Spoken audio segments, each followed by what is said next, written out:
Assalamualaikum warahmatullahi wabarakatuh. Saya Sherry Fernica, mahasiswa PPG Prajabatan 2022 dari Aprantika Universitas Bengkulu.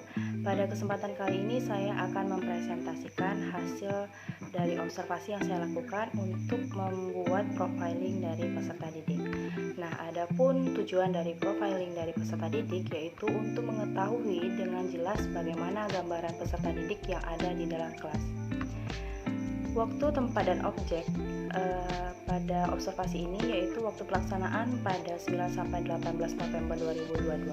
Tempat pelaksanaannya yaitu di SMA Negeri 2 Kota Bengkulu, dan adapun objek observasi yaitu peserta didik kelas 12 MIPA B berjumlah 36 orang. Aspek yang akan diamati pada observasi ini yaitu ada beberapa aspek. Yang pertama etnik, kedua kultural, 3 minat, 4 kemampuan awal, 5 gaya belajar, 6 perkembangan motorik, 7 perkembangan fisik, 8 perkembangan kognitif, 9 perkembangan bahasa, 10 perkembangan sosial emosional, 11 perkembangan sosial konteks, dan yang terakhir perkembangan moral.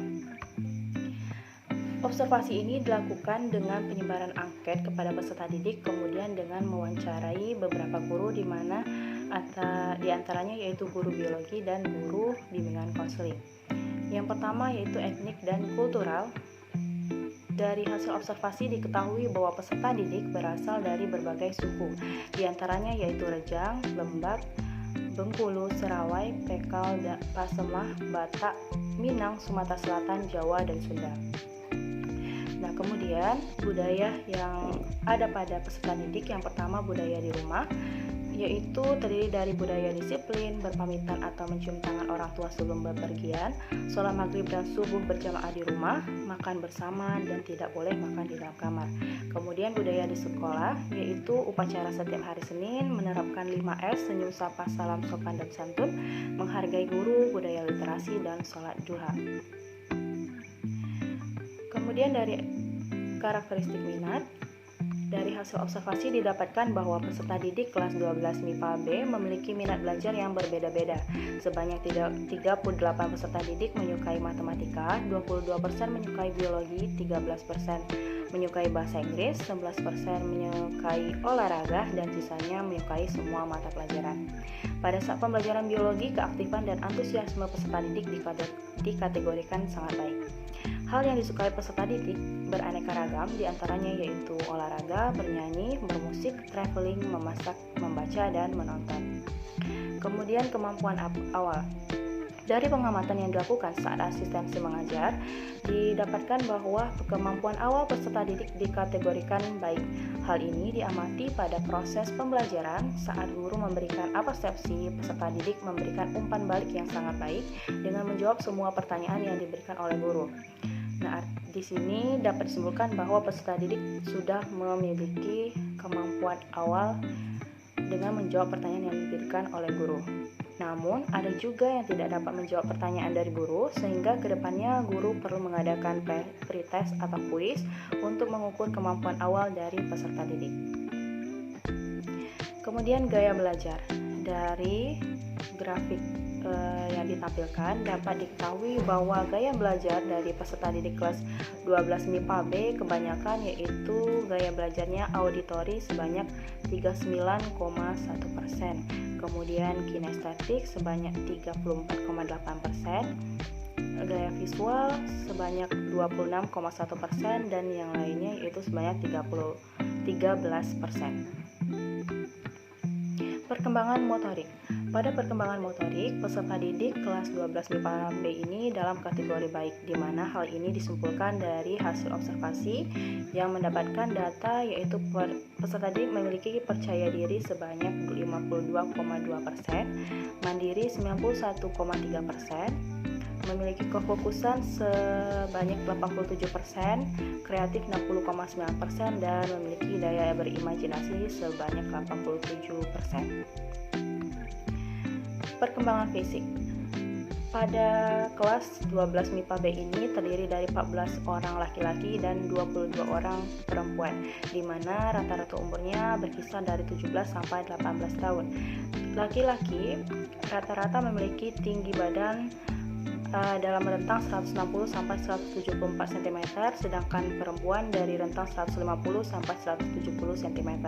Dengan berat badan murid laki-laki yaitu dari rentang 46 sampai 50 kg dan perempuan 42,85 kg.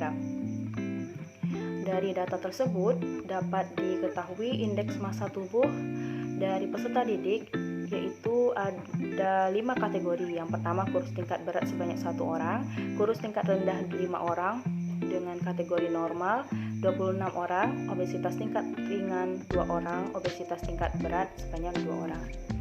Kemudian dari data juga didapat informasi yaitu peserta didik sebanyak 1 orang memiliki riwayat penyakit MAH, 1 orang memiliki riwayat penyakit MAH dan tifus, dan 34 orang riwayat kesehatannya yaitu sangat sehat. Perkembangan kognitif. Dari wawancara dan pengamatan nilai kognitif yang telah dilakukan, dapat diketahui bahwa peserta didik memiliki antusiasme yang cukup baik pada materi pelajaran biologi. Namun pada jam pelajaran terakhir, peserta didik kurang bersemangat dan kondisi kelas kurang kondusif.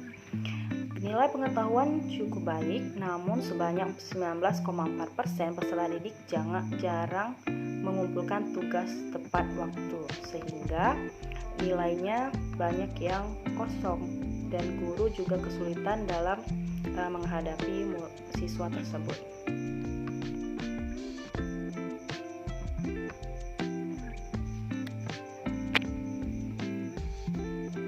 Kemudian perkembangan bahasa. Hasil observasi saat asistensi mengajar diketahui bahwa perkembangan kemampuan menulis, membaca, menyimak, dan berhitung dalam kategori baik.